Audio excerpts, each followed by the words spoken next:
Warning, this is a review of Independence Day. I know, a movie from 1996. This kind of review features no audio, video clips from the movie in question, saying that they belong to 20th Century Vox. And happy July 4th to each and every one of you. What are your thoughts on Independence Day? Leave them down in the comments, because it's review time. And oh yeah, this might be the final video that's kinda old school. Evolution is coming, and it's sooner than you think. Happy July 4th, everyone. I am, of course, Nirvana Sparkle. And it wouldn't be July 4th without, well, hot dogs, beer, some World Cup soccer if it's the year, and of course fireworks and Independence Day. Well, when I'm speaking of Independence Day, I'm actually speaking of the movie Independence Day, the 1996 sci-fi classic starring Will Smith. I mean, every year around this time of the year, some TV network airs it. In fact, as we speak, the movie channel Encore is airing the movie all day back to back to back, if you can believe it, to celebrate the national holiday of the birth of America. But is the 1996 classic movie actually as good as it was? After all, it set box office records and made July 4th Will Smith time. For about a period of 6 or 7 years, every July 4th or within the week or so, Will Smith would come out with a new flashy movie. This is the one that started the trend. And oddly, the same people who wrote it also directed this movie. Now, the sad thing is, a sequel might be on its way, but we'll get to that in another video. But as for the movie itself, this movie, of course, stars Will Smith and Jeff Goldblum. Yes, and of course, Bill Paxton. It's pretty much your untypical alien movie. Aliens aliens appear on Earth, decide to actually kill us this time, which, trust me, in the year 1996, an alien movie in which the aliens were not friendly were relegated to movies like Aliens. Big, scary horror movies. Never before was it put into a big blockbuster action film before this. And the aliens have picked quite the time to attack our happy little world on the July 4th holiday, of course. More specifically, they attack us on July the 2nd, which is very strange, really. But the movie centers around three different subplots. One being Will Smith's character's relationship with his wife, played very well by Vanessa Hudgens back in the day. You see, this fighter pilot is a hothead who just wanted to take his Independence Day weekend off to have some barbecue, but when the aliens show up, he's thrown right back into the military front lines. As for Jeff Goldblum's character, he's a nerd named David, who's got some technological hacking skills, but hasn't really done anything big and important in his life, and is looking for something to inspire him. When the aliens attack, He seems to know what they're doing even before highly classified world governments seem to. Funny. When the world is in danger, rely it to the nerd to solve the problem. And the third subplot in this movie is strangely about a fighter pilot who supposedly was abducted by aliens. This guy's family life is absolute crud, seeing that nobody believes him. But of course, when the aliens attack, he's playing a big told you so on everybody. The world pretty much remains divisive over the whole shebang, with some people believing that the aliens are friendly and that it's beam me up Scotty time, while other people are paranoid and see this as the end of the world. And boy, are they proven right quickly in one of the most bombastic scenes of destruction ever. For a flat on 12 minutes, we see every major city in the world destroyed by the big alien ships. The Empire State Building gets it. The White House, with all its stupid Republicans, gets it. LA, Mexico, everywhere. And trust me, all they do is destroy one building and cause a big giant firewall to kill everything else. And trust me, in 1996, this was really high class special effects, and it still holds up. Trust me, it makes me laugh like a schoolgirl just watching it to this day. All the senseless, meaningless death, and we get to sit there and watch, and we get to see a dog jump just directly out of the way of the firewall before it's engulfed.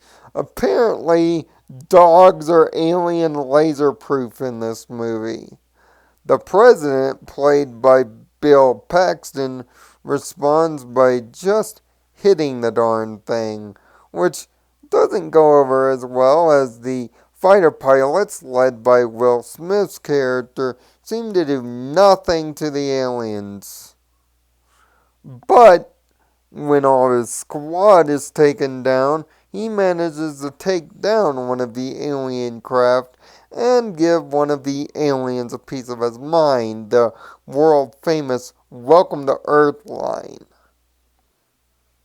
In the effort to drag him back to his own home base or somewhere important, he magically stumbles upon Area 51 and brings the body back to some overeager scientists. Of course, the scientists can't wait to study on a living specimen, seeing that they already have a living ship that mysteriously has turned on since the alien's appearance.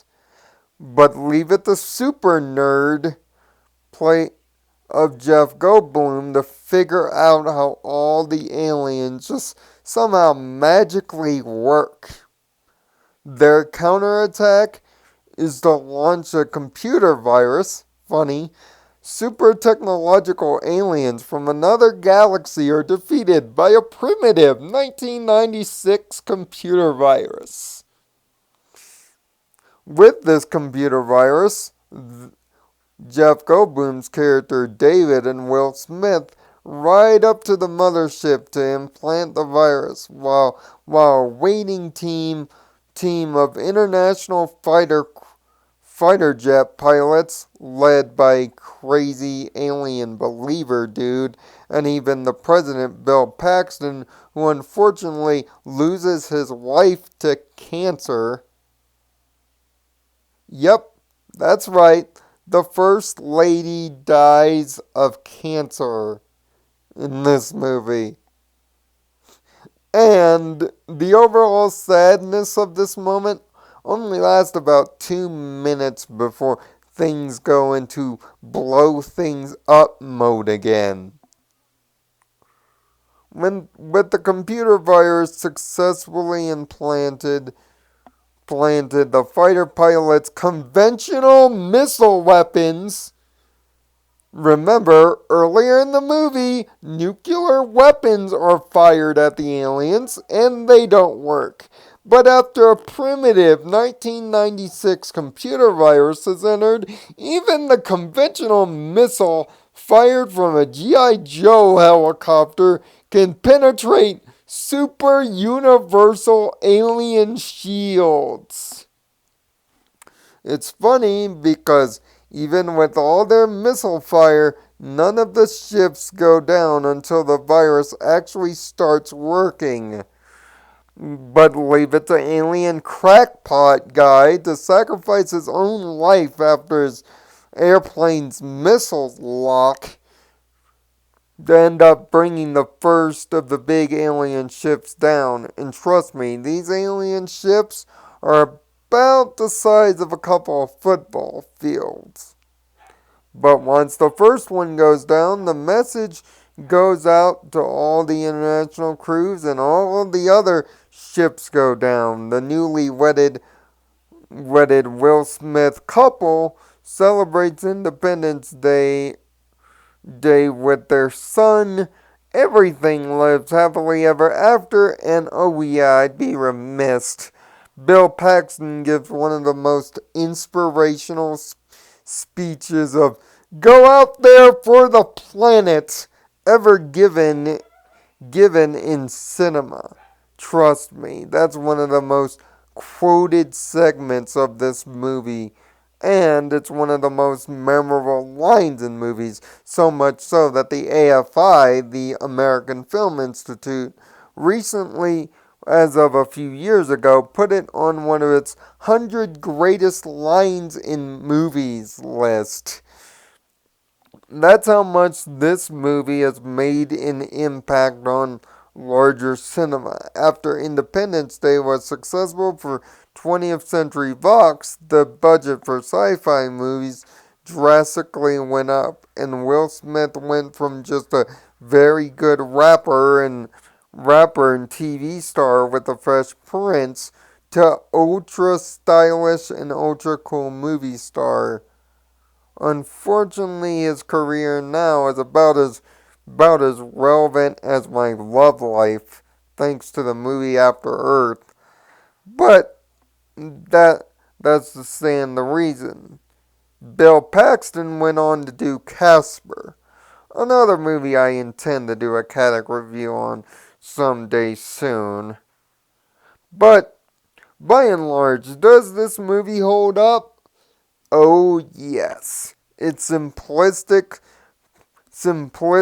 popcorn snorting storyline is still perfect to this day. Trust me, the story doesn't matter. It's really about just seeing aliens blow up stuff gigantically. And it's pretty much one of the easiest 3-hour movies you'll ever follow. Will Smith gives a great performance, and so does Jeff Goldblum, as well as Paxton. Everybody plays their roles up to the hilt and plays them pretty competently, thanks to a pretty well done competent script. Now, I brought up the fact that there may be a sequel, and that's the problem. This movie really doesn't give any indication with its ending that a sequel is even remotely possible, and therein lies the problem. This movie is pretty self-contained. There's no real added gravitas, no hidden message except if the world gets along, we can do anything. But by and large, it's a pretty great, pretty straightforward sci-fi movie. Trust me, if you haven't seen Independence Day by now, you've really done yourself a disservice. And this goes out to the nostalgia critic, by the way. How can you hate this movie? I know it's simplistic and dumb, but sometimes simplistic and dumb is good. This movie has become a July 4th classic, and even for my fanfiction, Digimon Extreme was the absolute motivation for a movie series of my own creation known as Genesis. In fact, the entire first movie of my fan movie in my head is an entirely shot for shot, almost recreation of this movie. It made me love sci-fi as a genre. And yes, it may not be the most America F yeah movie, which, by the way, I'll get to that sooner rather than later. But trust me, if this movie doesn't just brighten your spirits and give you 3 good hours of popcorn, I don't know what is. Even in 19 even in 1996, this movie was a blockbuster, and even in 2014, even if there's a bad sequel coming down our way because nobody in Hollywood thinks of an original idea anymore, the original Independence Day will still, at least to me, be an ironclad classic. I would give this a score, but if you've already noticed, I love this movie too goddamn much. Welcome to Earth indeed. Leave your thoughts on how you feel about Independence Day, not only as a holiday, but this movie, and why you think Will Smith's career has gone downhill in recent years. And do you think Independence Day would be further assisted with its sequel if Will Smith actually decided to star in it? Leave your thoughts in the comments below, and until the next Kadic Review, I am Nirvana Sparkle. Find peace in your own Nirvana. Thanks for watching.